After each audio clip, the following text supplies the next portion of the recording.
আমরা খেলেছি, আমরাই খেলবো, তৃণমূল কংগ্রেস খেলবে, মমতা ব্যানার্জি খেলবে, অভিষেক ব্যানার্জি খেলবে। ওদের প্লেয়ার কোথায় যে ওরা খেলবে? সব তো আধা জেলে আছে, আধা বেলে আছে। ফুটবল খেলার মাঠে এবার রাজনীতির গরম হাওয়া। পুরুলিয়ায় শুরু হয়েছে বিজেপির নরেন্দ্র কাপ ফুটবল প্রতিযোগিতা। জেলায় 36টি দল অংশ নিচ্ছে এই টুর্নামেন্টে, আর ফাইনাল হবে 17 সেপ্টেম্বর প্রধানমন্ত্রী নরেন্দ্র মোদীর জন্মদিনে। আয়োজনের দায়িত্ব সামলাচ্ছে বিজেপির জেলা কনভেনার জলধর মাহাতো। কিন্তু এই টুর্নামেন্ট ঘিরেই শুরু হয়েছে তৃণমূল বনাম বিজেপি তরজা।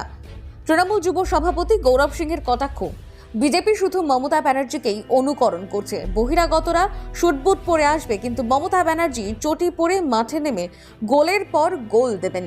পাল্টা বিজেপি বিধায়ক বানেশ্বর মাহাতোর দাবি, তৃণমূল দলের প্লেয়ারই নেই, আধা জেলে আধা বেল নিয়ে দল চলছে। 2026-এ ফাঁকা মাঠে গোল দেবে বিজেপি। এদিকে খেলাধুলোর নামে রাজনীতি, অন্যদিকে রাজনীতির মঞ্চেই চলছে খেলাধুলো। কে গোল দেবে, কে হাততালি পাবে, আর উত্তর লুকিয়ে আছে 2026-এর ভোটের মাঠে। আপনার মতামত জানান কমেন্টে, কে কাকে গোল দেবে।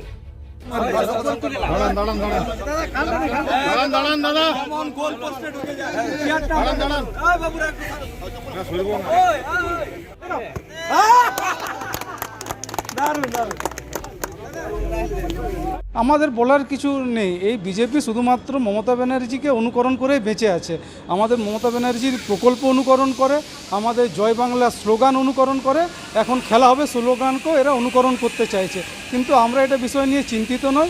এদের গুজরাট থেকে, মহারাষ্ট্র থেকে বিজেপির নেতারা আসবে স্যুটবুট পরা, তারা বুট পরে মাঠে নামবে। বহিরাগত খেলোয়াড়রা আমরা চিন্তিত নয়। আমাদের একটাই খেলোয়াড় মমতা ব্যানার্জি, চটি পরে মাঠে নামবে।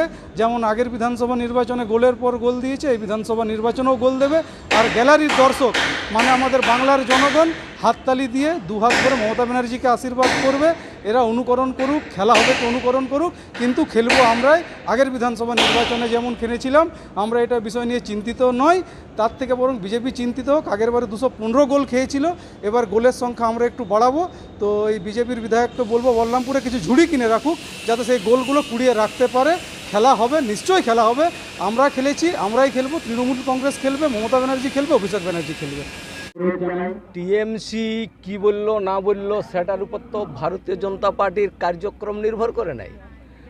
আর টিএমসির আজকে যা অবস্থা আছে, ওদের প্লেয়ার কোথায় যে ওরা খেলবে? সব তো আধা জেলে আছে, আধা বেলে আছে, আধা আবার লাইন দিয়ে আছে। তাহলে ওদের প্লেয়ার কোথায়? ওরা কোথায় খেলবে? ওদের খেলার প্লেয়ার নাই। অতএব ভারতীয় জনতা পার্টি 2026-এ ফাঁকা মাঠে গোল দিবে, টিএমসি বলে কিছু থাকবে না।